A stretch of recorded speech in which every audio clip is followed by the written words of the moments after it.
Hey everyone, it is great to see you again here as we get into the March Madness NCAA tournament timeframe. Don't we all love it? Yeah, we do. Kind of crazy though, too. Now, I thought I might do something different this time around. I'm going to read you an article from the New York Times about the Boilermakers. In case you haven't already read it or seen it, there are some great pictures. Yes, at its core, it's about Zach Edey, who I affectionately call ZD. Spell it as you like, using the letters Z and D, or push the Z into an EDY for ZD, your choice, but ZD is what I like to say. The article, though, gives insight to much of what the players are going through, and most of the interviews were conducted just before the Big Ten tournament. So the title of the article is Purdue Favors Old Basketball Ideas. Will it keep working? A lot of you probably had that question, too. Now, there was a secondary lead that says, led by center Zach Edey, the Boilermakers who play on Friday have earned a number one seed in the NCAA men's tournament. Now, the article was written by Noah Wieland. Go ahead and check out his stuff. And if you get a chance, the photographer, his name was Lee Klafazinsk. I hope I didn't tear it up too much. Check him out also. Now, it's dated March 17th, of course, and it was here in West Lafayette. They came to town, basically. Starts like this. Zach Edey, the Big Ten Men's Basketball Player of the Year, has grown exhausted, sometimes demoralized, by the focus on his body, which at 7'4" and 305 pounds, towers cartoonishly over students at Purdue University. As his team surged to the top of the national ranking this season, Edey, a junior from Toronto, picked walking paths around campus that limited encounters with shorter classmates. The back alleys, the little side streets, he said. He skipped football games where fans would stop him for selfies every 2 steps. You know, he grew wary of leaving his house. If I look around, I'm going to look around. I'm going to see everyone kind of staring at me with big eyes, he said on a recent afternoon in the team's offices. I can walk with my friends. They'll notice it, and they'll be like, everyone's staring at you. This is so weird. Now, this is my perspective. I could understand that, and I'm not famous at all. So, back to the story. Edey is a reluctant sensation on an anachronistic team taking risks that few others at the top of the sport do, rejecting the transfer portal and playing by necessity without NBA lottery picks. Instead, the Boilermakers roll through Edey, a big man with a space more reminiscent of Shaq O'Neal than Kevin Durant. Now, the vulnerabilities of the system are apparent. 4th-seeded Virginia, which has also thrived with less celebrated recruits, lost on Thursday to 13th-seeded Furman. The Big Ten, rich with successful college basketball programs, has not won a men's national championship since Michigan State's win over Florida in 2000. Man, this is me again. That's a long time ago. All right, back to the story. Purdue, a number one seed at this NCAA tournament, has made the round of 16 6 times under Coach Matt Painter, though it has won only one of those games. It has never won a national championship. Last season, the Boilermakers flamed out with a splashy loss to tiny St. Peter's University, a casualty of the unluckiest run in last year's basically tournament. Over 4 days on campus as the team prepared for the postseason, players, coaches, and administrators spoke candidly about the pressures and anxieties, competitive, social, academic, and financial, that come with meeting expectations on their own teams. They open play in the NCAA tournament on Friday against the number 16 seeded. Yes, we don't know who that is, do we? That's me again. Back to the story. Painter, sitting at his cluttered conference room table, said that Purdue was peaking. The team spent nearly 2 months this season at number one after briefly holding that spot last season. It won the Big Ten regular season title. Then the conference tournament last weekend in Chicago. Edey, who is widely expected to be named the National Player of the Year, NPOY, scored 62 points in the final 2 games of the tournament. We can win it all, Mason Gillis, a junior on the team, said on Thursday before Purdue practiced in Columbus. It's where they will play on Friday. We have all the pieces, he said. Painter, tall and burly with tightly slicked hair, has led Purdue since 2005, when he replaced Gene Katie, sorry, Gene, 25-year coach at the university who maintains exalted status in West Lafayette. In a basketball-crazed state, Painter is religiously committed to Indiana talent, relying on networks he has nurtured with longtime high school and youth coaches. He grew up in Muncie, Indiana, and spent significant time in small high school gyms. Recruiting like an assistant, said Mike Babinski, the Purdue athletic director. Four of the team's 5 starters and 10 of the roster's 16 players this season are from Indiana. Still, coaches on the team acknowledged that part of this model was not by choice. Boilermakers coach Matt Painter smiled as confetti poured over his team as it celebrated its Big Ten title. And there was a nice picture of that if you were reading the article, and go read it and check out the pictures. He said, "We run into a wall where we can't get certain guys," Painter said, "and so you get mad about it and then you still recruit them," which is ridiculously stupid. Don't try to date someone you can't date. And so you go through this process of time where you're like, what am I doing? That all came from Coach Painter. Now, the team struck gold in 2019 with Jaden Ivey, a slashing Mishawaka, Indiana recruit who quickly blossomed into a top NBA pick last year. Ivey ended up at Purdue partly because he was overlooked. Edey, the lone non-Indiana native in Purdue's starting lineup, was the 440th ranked player in his class. He has increased his playing time and scoring in each of his 3 seasons with the Boilermakers, and now averages more than 22 points and nearly 13 rebounds. Purdue is surrounded in both rankings and the NCAA tournament bracket by teams that have successfully harnessed transfers. Plugging them into partially composed teams as they sit right now. But Painter said that keeping players from their freshman to their senior years allows him to better project his teams ahead of time and helps his players mature in roles that complement others. The team has just one transfer this season, a role player named David Jenkins Jr. For me, that's Iceman. Sorry, back to the story. Who is now playing at his 4th school. He said that new transfer rules help players like him find better fits. Now, Purdue took no transfers last season. Well, we know that, of course, isn't that right? Everyone is going to have to get heavy in the portal at some time, though. It just hasn't happened for us yet, Painter said. Hunting for hidden gems? Painter relies on personality evaluations called DISC, DISC assessments, which the team's assistants give to potential recruits. That analysis, Painter says, helps determine a player's capacity to be coached.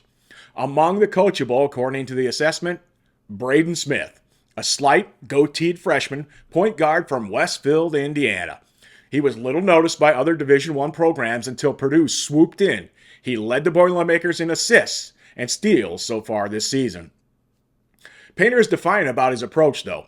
What if he could have had maybe DJ Wagner, a Kentucky commitment, and an NBA prospect considered the top recruit in next year's class? I wouldn't take him, Painter said, because of Braden Smith. For me, that's awesome that you stick with your guys, and you know he's good already anyway. The pressures of college athletes drag on the team as Purdue's players relaxed in armchairs in a team meeting room last Tuesday. They talked with Kelsey Dawson, a sports psychologist at the university who's traveling with the team during the NCAA tournament. Several players confided that they were struggling with their confidence. Many were having trouble sleeping. Dr. Dawson tried steering them away from their phones and video games. She suggested writing in a journal, drinking tea, making to-do lists, and watching television shows they had already seen. One player said he had walked around until he felt tired. Trey Kaufman-Renn, TKR to us, a redshirt freshman on the team who serves as the backup to Edey, he unwinds by reading Immanuel Kant and Jeremy Bentham. Descartes is probably my favorite. Glad I didn't mess that one up. Kaufman-Renn said, a dedicated philosophy major and aspiring lawyer. I didn't know that. That's awesome. He said this before practice. I've already read Descartes' Meditations, but we're going over it again. He said he planned to take the book on the road for the postseason. Purdue runs more than 250 offensive plays, organized in around a half a dozen different categories. An elaborate playbook that players try to memorize early morning workouts in the weeks before the season begins. Now, the sets have esoteric names that Terry Johnson, an assistant coach, draws on a whiteboard and flashes at his team during games. Horns Blast, G4 Blast, SW7 Point, The core of the team's strategy is simple and old-fashioned. A pass to the low post to Edey, preferably in his favorite position, just beneath and to the left of the basket, where he likes to pivot left for a hook shot, right for a layup, or turn around for a dunk. Whichever requires little elevation, none of them do. Now, if he doesn't have room to score, Edey can pass it back out to a shooter or another teammate who might be open because of a double team. Now, Purdue's coaches say that much of Edey's success occurs with his positioning before he gets the ball, when he nudges opposing big men with his shoulders. Back and behind, spins, shuffles, and raises his right arm high to call for the ball. Now, Brandon Brantley, a former Purdue big man and now a coach for the team, he wears large cushion covers on his hands in practices and before games, knocking Edey to simulate physical pressure from other big men. You're soft, a smiling Brantley teases Edey as he crowds him, a strategy that Brantley says motivates his star center. Now, late one afternoon, Edey squeezed into a chair in Brantley's cramped Mackey Arena office to review game film from the team's final regular season game against Illinois. Now, Edey watched as he made a hook shot from just inside the free throw line. That's it, right there, he said. Brantley beamed. That, he said, is Kareem Abdul-Jabbar. Hadn't thought about that. He's even burlier than him, though. But the mood in Brantley's office turned tense. Edey, who plays mostly expressionless, grew upset about missed foul calls as players banged against him in the second half, and Illinois began triple teaming him more. This is all from the video. The score tightened, swarmed. Edey struggled, missing a series of shots in the final 10 minutes. Then came a breakthrough. With the game tied, Edey spun, then thrust at the hoop for a layup with his left hand, reclaiming the lead with 57 seconds to go. Of course, Purdue went on to win the game, 76-71. Now, Brantley looked at Edey in his office, helping to inspire confidence. We've been in this position a whole lot, right? Look what you do. Play on 2 feet, transfer the ball, step through, layup. They can't take everything away. That's what Brantley said to his pupil. Referring to his opponents, too large for hockey and baseball is his favorite sports, and we hear that all the time. Edey began playing competitive basketball only in 2018, partly to stay in shape for baseball. He wanted to focus on one sport in high school.